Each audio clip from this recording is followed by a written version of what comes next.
Salam sejahtera dan selamat datang sekali lagi ke channel ini Current Sphere MY. Adakah mimpi untuk menawan Kelantan akan menjadi realiti untuk Parti Amanah?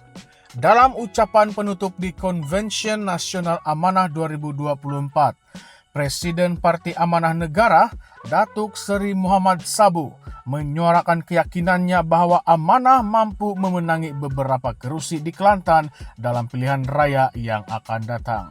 Beliau menyatakan bahwa kunci kepada kemenangan itu adalah kesatuan dalam kalangan ahli parti walaupun terdapat konflik dalaman. Menurut Muhammad Sabu, konflik dalaman adalah perkara biasa bagi mana-mana organisasi politik, malah ia boleh menjadi pemangkin kepada kemajuan parti. Katanya, ia memang mencabar untuk menghadapi parti pemerintahan di Kelantan. Tetapi saya yakin jika kita memperkukuhkan kesatuan, kita boleh memenangi banyak kerusi dalam pilihan raya yang akan datang.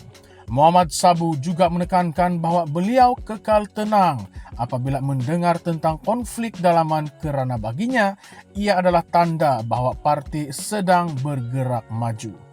Dalam isu lain, beliau menyentuh mengenai kritikan terhadap kepimpinannya. Muhammad Sabu berkata bahwa sebagai pemimpin parti dan kerajaan, beliau terbuka terhadap kritikan yang membina tetapi menolak sebarang bentuk fitnah. Saya sedia terima kritikan tetapi bukan fitnah. Segala rasa tidak puas hati perlu disuarakan dengan cara yang betul, tambahnya. Muhammad Sabu juga menekankan kepentingan untuk tidak menjadikan perbezaan pandangan sebagai berita umum. Katanya lagi, kita praktikkan konsep kesatuan walaupun kadangkala tidak sehaluan dalam kepimpinan.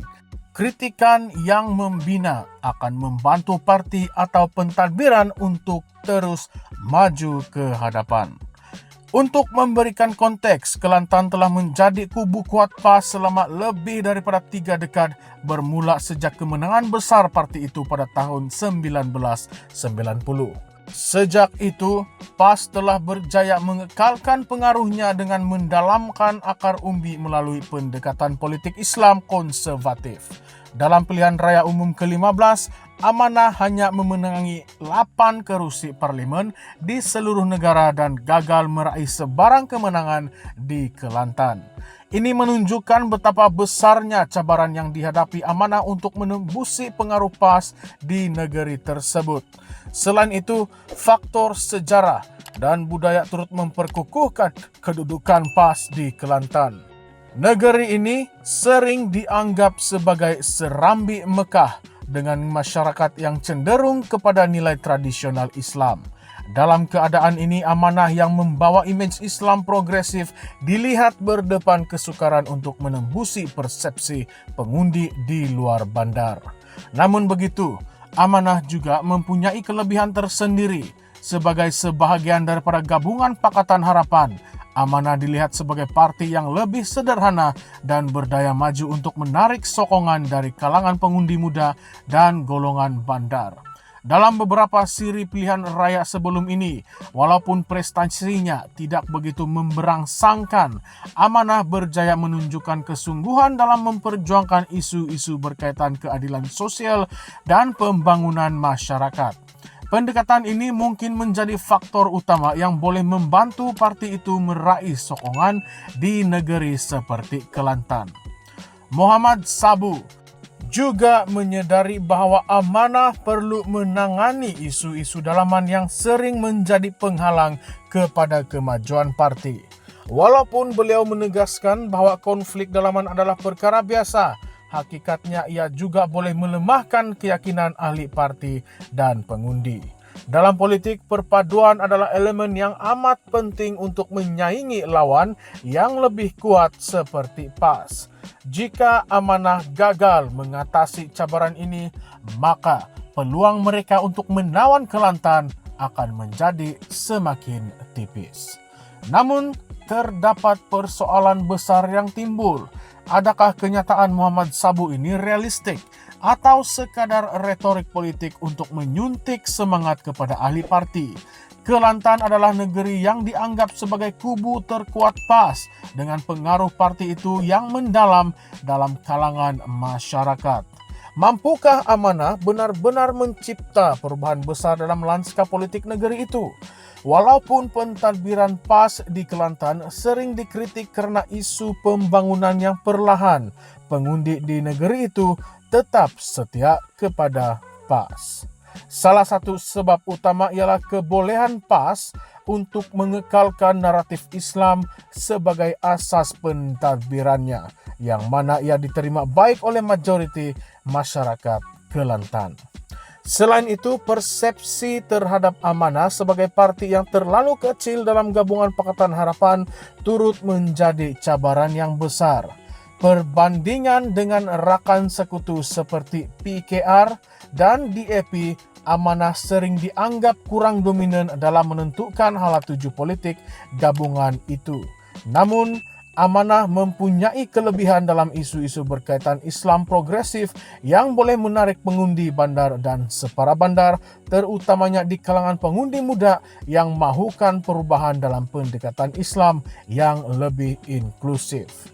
Muhammad Sabuh juga menghadapi kritikan terhadap kepimpinannya, sama ada dari dalam parti ataupun di luar parti. Walaupun beliau menegaskan bahwa kritikan membina adalah sesuatu yang dialu-alukan, terdapat pihak yang mempersoalkan sejauh mana beliau mampu membawa perubahan yang signifikan kepada Amanah. Adakah kritikan itu sebenarnya mencerminkan kelemahan dalam struktur parti itu sendiri? Dalam politik, persepsi memainkan peranan yang besar, dan jika Amanah gagal menampilkan imej yang bersatu dan kukuh, mereka mungkin akan terus dilihat sebagai parti yang tidak relevan di Kelantan. Perlu juga diperhatikan bahwa PAS kini semakin mengukuhkan kedudukannya di negeri-negeri seperti Kelantan dan Terengganu, bukan sahaja melalui penguasaan politik tetapi juga melalui program-program kebajikan yang menarik perhatian rakyat. Amanah perlu tampil dengan strategi yang lebih agresif dan berkesan untuk bersaing dengan PAS, terutamanya dalam isu-isu berkaitan pembangunan dan kesejahteraan rakyat. Namun begitu, konflik dalaman yang disebut oleh Muhammad Sabuh mungkin menjadi penghalang utama kepada kejayaan Amanah di Kelantan.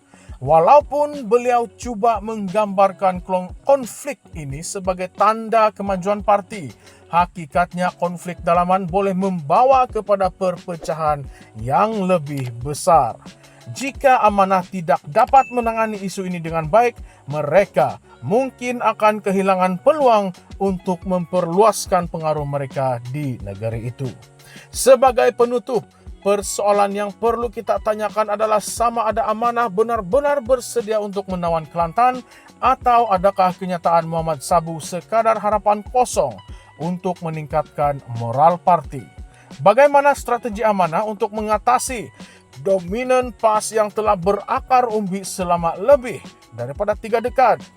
Adakah pendekatan Islam progresif Amanah cukup kuat untuk menyaingi imej Islam konservatif PAS yang telah menjadi identiti politik Kelantan? Apakah pandangan Anda semua? Adakah Amanah mempunyai peluang sebenar untuk mencipta kejutan di Kelantan? Atau adakah parti ini perlu menerima hakikat bahwa pengaruh PAS terlalu kuat untuk diatasi? Kongsikan pendapat Anda di ruangan komen dan jangan lupa untuk terus mengikuti Current Sphere MY. Jangan lupa like, share, dan subscribe. Sekian sahaja untuk video kali ini. Terima kasih semua.